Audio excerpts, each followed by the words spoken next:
নমস্কার, কেমন আছো সবাই? নতুন একটি কুকিং ব্লগে তোমাদের সবাইকে স্বাগত। আজকে মঙ্গলবার, আমি রাতের খাবারের জন্য এটা বানিয়েছিলাম খিচুড়ি। এটাকে সাম্বার খিচুড়ি বলে। সাম্বার মশলাতে দিয়ে বানিয়েছিলাম আর প্রেসার কুকারে বানিয়েছিলাম। তো ভিডিওটা ভালো লাগলে প্রথম দিক থেকে লাস্ট অবধি স্কিপ না করে দেখবে। চলো দেখি, আমি বাটির মেজারমেন্ট নিয়েছিলাম কিভাবে বানাই।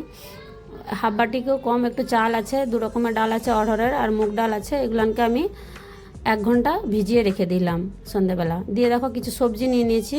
ফুলকপি আছে, গাজর আছে, আলু আছে, একটু লাউ আছে, আদা আছে গ্রেট করা 1 ইঞ্চ, আর 3টা কাঁচা লঙ্কা আছে।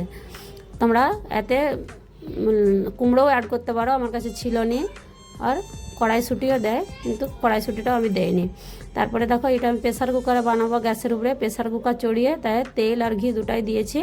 দিয়ে তার সাথে কিছু তড়কা দিয়েছি। জিরা 1 চামচ, কালো সরষা 1 চামচ, আর লং আছে 3-4টা, কালো গোলমরিচ আছে 3-4টা, তেজপাতা দিয়েছি একটা, আর আদাটা যে গ্রেট করে রেখেছিলাম, কাঁচা লঙ্কাটা আদাটা দিয়ে একটুখানি হিং দিয়েছি। দিয়ে নুন দিয়ে দেবো, কারণ আদাটা ছিটকাচ্ছে। একটু কিছুক্ষণ এটাকে আমি ভেজে নেবো, আদা যেমন গন্ধটা চলে যায়। আর সবজি আমি আলাদা করে ফ্রাই করবো না, কুকারে বানাচ্ছি, সব কুকারেতেই দিয়ে দেবো। খুব তাড়াতাড়ি হয়েও যায় আর খেতেও দারুণ লাগে খেতে। তোমরা একবার এরকম করে বানিয়ে ট্রাই করে দেখতে পারো।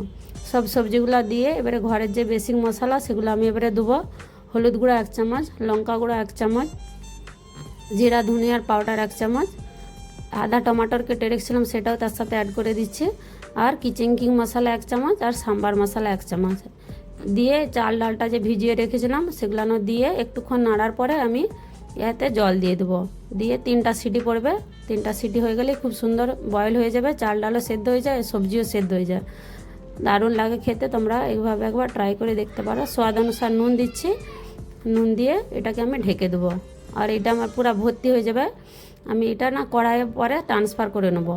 আর এতে আমি একটু সয়াবিনও দিয়েছিলাম ভেজে, সয়াবিনটাকে সেই জায়গাটা স্কিপ হয়ে গেছে। দিয়ে দেখো, আমি কড়াইয়ে একটু গরম জল করে কড়াইতে এটা আমি ট্রান্সফার করব, কারণ কুকারটা আমার ভর্তি হয়ে গেছিলো আর বড় ছিল নি কুকার। বাস আমার হয়ে গেছে। এবারে কড়াইতে দিয়ে দিচ্ছি। গরম জল করে দিতে হবে, কারণ ঠান্ডা জল দিলে টেস্টটা তার খারাপ লাগবে খেতে। ওই জন্য গরম জল করে আমি খিচুড়িটা অ্যাড করে দিচ্ছি। এটা পুরো বয়েল হয়ে গেছে। 20 সেকেন্ড হওয়ার পরে আমি উপর থেকে একটা তড়কা লাগাবো। একটা প্যানের মধ্যে দেখো আমি ঘি দিয়ে তাই কাজু কিশমিশগুলো ফ্রাই করে কাশ্মীরি লাল মির্চের পাউডারও একটু দিয়েছি কালার আসার জন্য। এটা তোমরা অপশনাল দিতেও পারো, নাও পারো। তো দিয়ে উপর থেকে একটু ধনেপাতা কুচি দিয়ে বাস হয়ে গেছে আমার আজকে সাম্বার খিচুড়ি। তার জন্য আমি একটা প্লেটে তুলে নিচ্ছি। উপর থেকে 1 চামচ ঘি আর একটু নিম্বুর রস দেবো, একটু আচার দিয়েছিলাম, আর 2টা কাঁচকলার বড়া আর পাঁপড় ফ্রাই করেছিলাম। বাস, ভিডিওটা ভালো লাগলে লাইক শেয়ার কমেন্ট অবশ্যই।